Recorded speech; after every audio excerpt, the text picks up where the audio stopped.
Hello everybody, welcome to my English class. Now today in this video I am going to explain a very beautiful poem from your MCB. The name of the poem is From a Railway Carriage, composed by Robert Louis Stevenson. Guys, he was a Scottish writer and he was born in 1850. He had literary interest even in childhood, so that he used to write stories in spite of his several diseases. In 1880, he married Fanny. He died on December 3rd, 1894, when he was just 40 years old.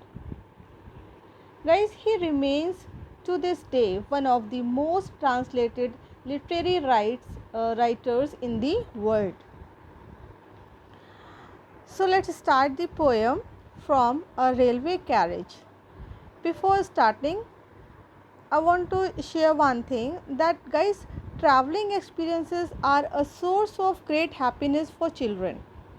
In our childhood days, we all had a fascination towards traveling in train because of its length, the sound produced by the mechanical movement of the wheels, and the loud horn, etc. etc.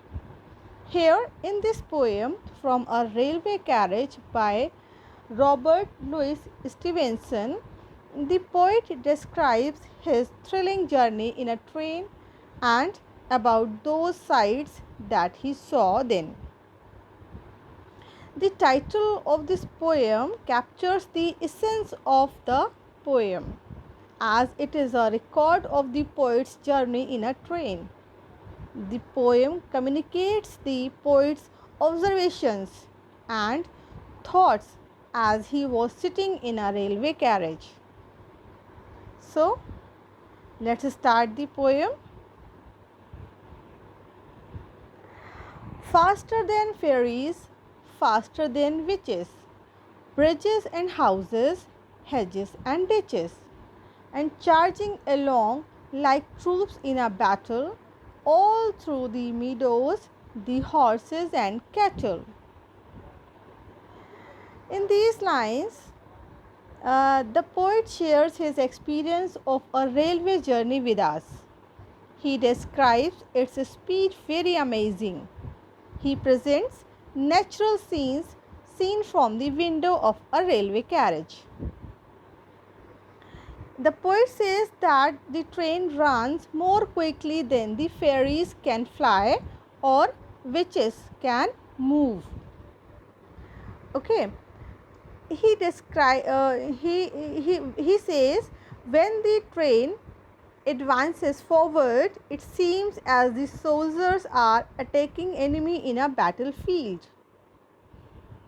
The train rushes on, leaving bridges, houses, fences and ditches behind. It also leaves behind the green fields where horses and cattle are grazing. Now next, the second stanza. Painted stations whistle by. All of the sides of the hill and the plain fly as thick as driving rain, and ever again in the wink of an eye, painted stations whistle by. Now guys, in this stanza, the poet says that all scenes of hills and plains were being crossed by train as quick as one drop of rain follows another drop in a storm. Again and again, in very short movement, train was crossing stations with a whistle. From the window of the compartment of the train, buildings of stations were seen as painted pictures. Now move on the next. In the third stanza, have a look on that.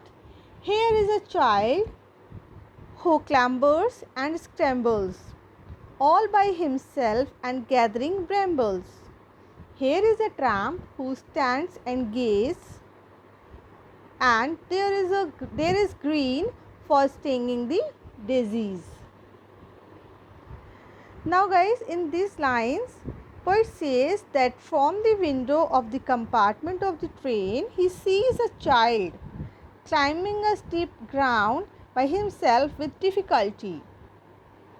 The child was also gathering blackberries during climbing. Poet sees a homeless person who was looking at the train with amazement. He also sees some ladies in a common village, grassy land. They were making garlands of daisy flowers. Move on the next stanza. Here is a cart run away in the road, lumping along with man and load. And here is a mill, and there is a river, each a glimpse and gone forever. Now guys, in the last stanza, the poet shares his experience of a railway journey. Okay, now in the last stanza, he says that he sees a cart moving slowly in the middle of a highway.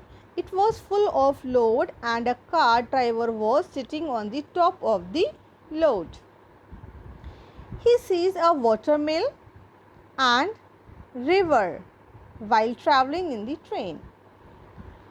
All these objects appeared and then disappeared so quickly that poet looked at them for very brief time, and they can never be seen again. So guys, this is the poem from A Railway Carriage, and I hope that it is clear to you all.